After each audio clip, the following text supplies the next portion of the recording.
The wife of jailed marijuana activist Marc Emery held a news conference in Ottawa today with three relatively high-profile politicians. Regular viewers of Unfiltered will recognize Jodie Emery as a regular contributor to the show. Thanks for joining us, Jodie. Thanks for having me. What was the purpose of your news conference this morning in Ottawa? Well, for years, we've had the support of the Canadian public and politicians, first opposing Marc's extradition and then campaigning to get him returned home. So the U.S. government approved Marc's transfer application to finish his sentence here in Canada. That was in July. So we've been waiting on the Public Safety Minister, Stephen Blaney, to also approve Marc's transfer application. And so far, we've had no response. So I reached out to Libby Davies of the NDP and Elizabeth May of the Green Party and Wayne Easter, the public safety critic of the Liberal Party and the former public safety minister who approved prisoner transfers. And we joined together in the press room in Parliament to ask Minister Stephen Blaney to please follow the treaty with the United States and approve Marc's transfer since he meets all criteria. Why do you think the Harper government is not approving the transfer of your husband, Marc Emery, back to Canada?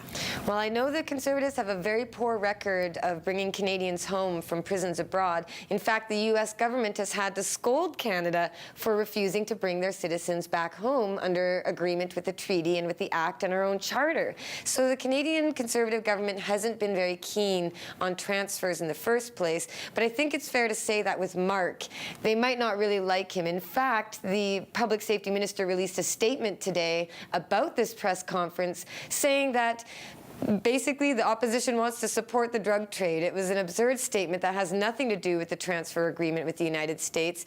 And I don't know if that's a good or bad sign, but, you know, Minister Blaney seems to take his orders from the Prime Minister, as they all do. And I don't think that's going to work in our favor, but I'm still going to keep trying and fighting for my man. Well, the statement comes from Minister Blaney's spokesperson, Jean-Christophe Delarue, who says individuals who've been convicted of serious crimes should face the full force of the law. And unlike the opposition parties, whose primary focus is the drug trade, our government will continue putting the rights of victims first. So he's taking a direct stab at the politicians you had sitting next to you. Do you think those three people have enough clout to help you out? Well, Wayne Easter did say that the Liberal caucus is behind me on this. The public safety critic of the NDP is also backing me. We have the support of the majority of Canadians. We've had petitions and polling, and we do know that Canadians are contacting the minister asking for Marc to be brought home. For this comment about the victims of crime to be said is absurd. Marc has no victims of crime. In fact, he didn't even commit a crime on U.S. soil. And to make me suffer, even though I've never done any sort of criminal activity that Marc has been involved in, that's unfair, it's unjust. And so I was there calling on the minister to just bring Marc home and follow the treaty. This isn't about legalization. It's not about marijuana. It's about a treaty agreement with the United States, and the government there simply says, take your citizens home. That's what you've agreed to do. Why aren't you doing it? And nobody's getting any answers. Well, what about contacting the American authorities and asking them to put pressure on the Harper government? Have you done that? Do you know if they're willing to do that? Well, the United States government was our first hurdle. I wasn't even sure that they were going to approve the transfer. But we do have the support of Marc's sentencing judge, his prosecutor, the U.S. Department of Justice.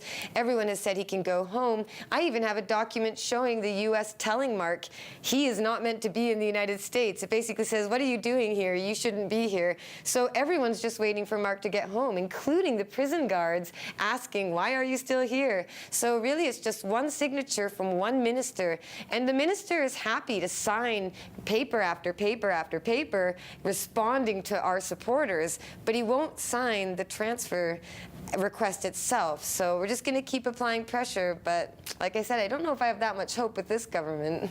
Well, right now Marc is in an American prison for crimes he committed in America. The housing, feeding, and clothing of him is falling on the American taxpayer. Should Canadians be covering the cost of Marc's incarceration? I mean, that would be the case if he was moved back here. Well, Marc never actually went to the United States. All of his activities took place in Vancouver, BC. So if there was a crime committed, it was committed in Canada. And in fact, in order to be extradited, the offense has to be a crime in both countries. So why wasn't Marc first charged in Canada if he lived in Canada, did the activities in Canada? Well, we know that the Crown in BC refused to proceed with charges, so the U.S. was given the file. It's unfair, if that argument is true, that the Canadians shouldn't pay for Marc's imprisonment. It's unfair to ask Americans to pay for his incarceration when he never did anything in their country. So that's not really fair to say that they have to pay for it. And in fact, I would say bring Marc home and don't put him in prison. Don't spend a dime on his incarceration here. Let him go free. But unfortunately, the Conservatives have changed the transfer agreement rules so that they require Canadians to spend time in Canadian prison even when they have completed 2/3 of their time in the U.S. So again, the United States keeps saying, come on, Canada, you're ignoring our treaty agreement. And I don't know that Canada stands up to the U.S. about anything else, but for some reason, in fact, that statement says why, they want to make Canadians suffer the full force of the law, and they feel that a United States prison would be much worse for Marc. But no matter what, he'll come home next July. So if this government brings him home sooner, that'd be great. But if they don't, he's home next year anyway. All right. Thanks for your time, Jodie. Thank you so much for having me. Still to come, WTF using a helicopter to open a beer? For reals.